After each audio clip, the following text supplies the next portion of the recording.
Good morning.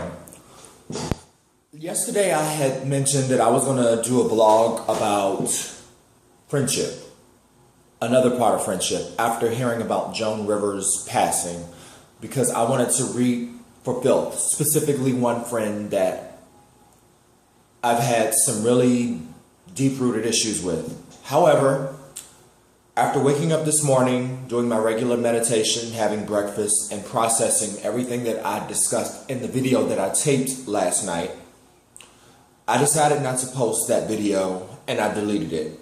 It was for my best interest and yours as well, because one, the video was 20 minutes long, and two, going on that 20-minute soliloquy about absolutely nothing really was just not productive for my friend and myself. However, as promised, the library is now open. Today I don't even have to have my notepad because I'm going to discuss a man by the name of Fabian Ramirez. For those of you that live in Washington, D.C., if you want to know who I'm talking about, he's an average height, 40-plus, cocky, pretentious Argentinian gentleman that lives in the Trinidad area of Northeast Washington, D.C. Why am I putting him on blast? Well, simple. Fabian is the kind of friend that I finally realized was only keeping me around for personal gain. And for whatever reason, we went from ride or die to, what's your name again? And I'm still processing why that happened. But you know, I've let it go. But I'm going to give you a little backstory about us. I met Fabian when he was still struggling to hold on to some overly expensive apartment on Massachusetts Avenue Northwest in DC that he knew he couldn't afford. And I had my last apartment, and I had basically been struggling to seek employment at the time, and I was struggling to hold on to mine. What's the difference between the two of us? Well, put it to you like this. I met him in the party scene. We got high together on a regular basis. We used to have threesomes on a regular basis, etc., etc., etc. Even after that, our friendship evolved into something a little more real and a little more organic. In fact, for those of you who follow me regularly, about 3 months ago, I talked about Fabian without mentioning his name. Fabian and I were known as the supermodels. He channeled, whenever he walked, Linda Evangelista. Who did I channel? Naomi Campbell. Don't judge me.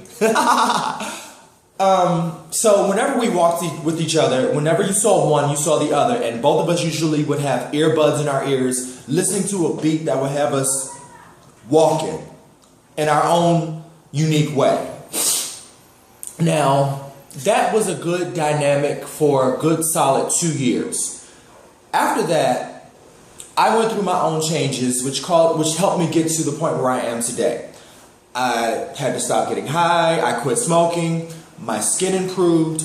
I got evicted from my last apartment. But fast forward a year later, I bounced back, got my shit together, still haven't smoked in 2 years. Skin looks alabaster. But Fabian is still struggling to get his life together.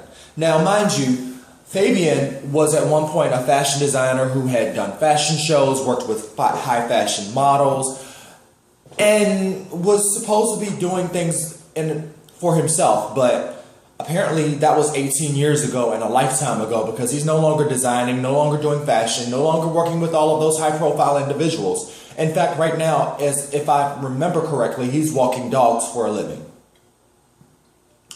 And he's living in someone else's house in the Trinidad area of Washington, D.C., mind you. Why am I bringing Fabian up? Well, for some reason, he decided to take control of the friendship and choose not to communicate with me anymore. And basically, the last time I saw him 3 months ago, this was during one of my medical appointments I had, and he decided that he didn't know me anymore. For whatever reason. Now, with most of the breakdowns of all of my friendships, I can pretty much understand why they ended. And I can close the chapter on that easily. it took me this long, these last 3 months, to just pay it, because you don't just, I mean, I could understand if something happened between the two of us, or we had a major conflict, or I fucked his man, whatever the case may be, I could accept those things. But because the chapter basically ended and he decided that he wasn't going to speak to me anymore, I'm just going to pay it. Because I don't really know what's going on, and because he's chosen not to speak to me, I can put him on blast and no one, I can give a shit about who tells him. And the funny thing is, we had mutual friends together, but I've even requested that they not tell me anything about him because I really don't care anymore. The funny thing is this: those supermodel super egos that we both channel are running very parallel universes with us. As I stated, Fabian always used to channel Linda Evangelista. What's going on with Linda Evangelista these days, y'all? Well, if you all look carefully, she's been fucking a plastic surgeon that was already married, and basically she's an over-the-hill, haggard-looking thing with a bad face job. Well, no shade, Fabian, but your face is busted nowadays. And from what I've seen based on the pictures of you 18 years ago, you ain't as young as you used to be, hunty. You ain't as cute as you used to be, hunty. In fact, you look like you've been on a burnt end of a crack pipe in terms of what your face looks like. What's Naomi doing these days? She's a working model. She's still making traffic stop with her walk. Sound familiar? I had to emphasize that for y'all because you know what? I had to do nothing to keep myself going in terms of deal with Fabian. In fact, I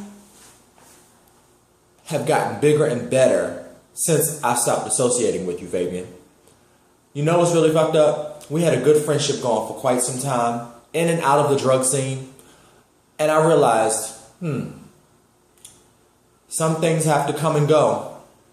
Frankly, you had to go.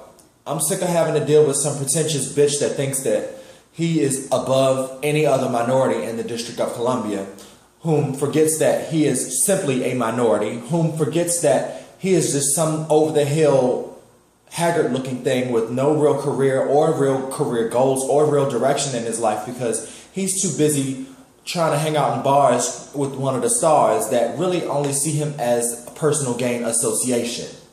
That's the real talk, baby. I'm paying it. You're just a shrink in terms of a business deal.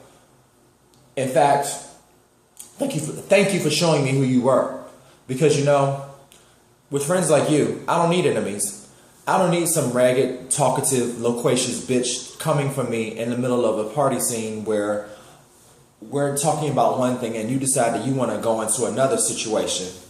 You can have that, darling. I don't need you anymore. That's not exactly the read I wanted to have in this morning, but let's face it. When y'all see him again, we go to the same doctor's office. Again, he's some average height, slim build, over 40, over the hill, haggard looking thing. And if he started to take care of himself, hopefully his face is looking a little bit better. But you'll see him because he walks with the pretentiousness of a queen, but doesn't even have the budget to be a court jester. You might even see him in Logan Circle sometime walking his dogs. Or the dogs are walking him, whichever one decides to wear the leash that day. You know, it's funny how I talk shit about some people, but I don't intentionally just want to bash somebody just because they are who they are. But when your pattern of behavior is indicative of something toxic or unproductive or just outright meanness, I'm going to draw attention to it. I'm going to acknowledge the pink elephant in the room, even if it means that I look like a circus freak just for a little while, because frankly, what I thought was friendship was something different from what you said. And if you just didn't want to be my friend anymore, you could have been a man enough to tell me that. I'm a big dude. I can handle it. Probably much better than you can handle the monthly rent on your Rhode Island Avenue or Massachusetts Avenue apartments that you've lost. I'm pulling all cards because I think that it's necessary. When you're ready to be a man, you know where to find me, darling. To my beautiful crowd, I love you this morning. Be fierce, be fabulous, and be inspired. I'll catch you on a catwalk. I'm going to the Kennedy Center tonight to watch a dance company with a local dance commissioning project. If you all are interested, I'll see you at 6. I hope to have a beat face and a fierce stomp for you on the catwalk today. Talk to you later. Love you.